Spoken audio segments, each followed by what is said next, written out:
প্রিয় দর্শকবৃন্দ, আসসালামু আলাইকুম। আজকের ভিডিওটি যারা রাজনীতি করেন তাদের জন্য যেমন গুরুত্বপূর্ণ, যারা রাজনীতি করেন না তাদের জন্য গুরুত্বপূর্ণ। সাথে থাকুন। আমাদের দেশের রাজনীতিতে একটি কথা প্রচার হচ্ছে, সেটা হলো পরিবারতন্ত্র। পরিবারতন্ত্র বলতে বোঝানো হচ্ছে যে একটি পরিবার থেকে বংশ পরম্পরায় ক্ষমতার কেন্দ্রে থাকা। যেমন স্বামীর পরে তার স্ত্রী, অথবা বাবার পরে তার ছেলে অথবা মেয়ে, এরা বংশ পরম্পরায় দলের প্রধান হওয়া, প্রধানমন্ত্রী হওয়া, এমপি হওয়া, মন্ত্রী হওয়া, মেম্বার হওয়া, এমনকি চেয়ারম্যান হওয়া। এটাকে অনেকেই খারাপ ভাবে দেখছে, এর সমালোচনা করতেছে। আসলে পরিবারতন্ত্র খারাপ না। আপনারা যতটুকু সমালোচনা করেন, পরিবারতন্ত্র এতটা খারাপ না, এটা তুলনামূলক ভালো। ধরুন, আপনি একজন বাবা হিসেবে কি চাইবেন? আপনার ছেলেমেয়েরা ভালো থাকুক।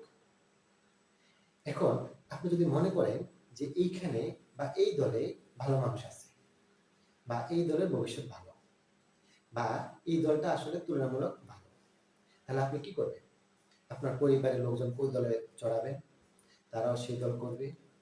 এখন যদি তারা সেই দল করে, সেই দল যদি তারা সিস্টেম মতো দলের কোন দায়িত্ব পায় বা প্রতিনিধি হয় বা এমপি, মন্ত্রী, চেয়ারম্যান হয়, তাতে খারাপ কি? বরং এটা ওদের চেয়ে ভালো যারা নিজেরা দল করে, কিন্তু নিজের দলের মধ্যে ছেলে মেয়েকে না এনে অন্য বাহিরের মানুষদেরকে আনে। এতে বোঝা যায় তারা নিজেরা বিশ্বাস করে যে এই দলটা ভালো না, এই দলের ফিউচার ভালো না, এই জন্য নিজের ছেলে মেয়েদেরকে ধরে রাখে, অন্যের ছেলে মেয়েদেরকে নিজের দলে আনে। কারণ মরলে খারাপ মানুষ, কারণ খারাপ হলেও ওদের হবে, নিজের ছেলে মেয়ে তো নিরাপদে থাকবে।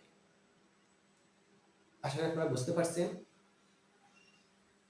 তবে এই পরিবারতন্ত্র তখনই খারাপ হবে যদি পরিবারের কোনো লোক রাজনীতি না করেও বা দলের প্রতি কোনো ডেডিকেশন না থাকার পরেও শুধু পরিবারের কারণে উনি দলের কোনো পদ পায় বা ক্ষমতা পায়, তো সেটা অবশ্যই খারাপ। তাই সবসময় পরিবারতন্ত্রকে খারাপ বলবেন না। যেখানে পরিবারের লোকজন পারিবারিক প্রভাবে কোনো দলের প্রতি কোনো ডেডিকেশন ছাড়াই দলে আসছে বা ক্ষমতায় আসছে, ওটা খারাপ। আর যদি পরিবারের লোকজন ওই দল করে, তাদের ডেডিকেশন সবার চেয়ে বেশি থাকে, তারা বংশ পরম্পরায় সেই দল করে, তাহলে এটা অবশ্যই ভালো। অন্য তুলনার চেয়ে এটা আরো বেশি ভালো, কারণ তারা বিশ্বাস করে যে এই দলটা ভালো, বংশ পরম্পরায় বিশ্বাস করে। ধন্যবাদ সবাই।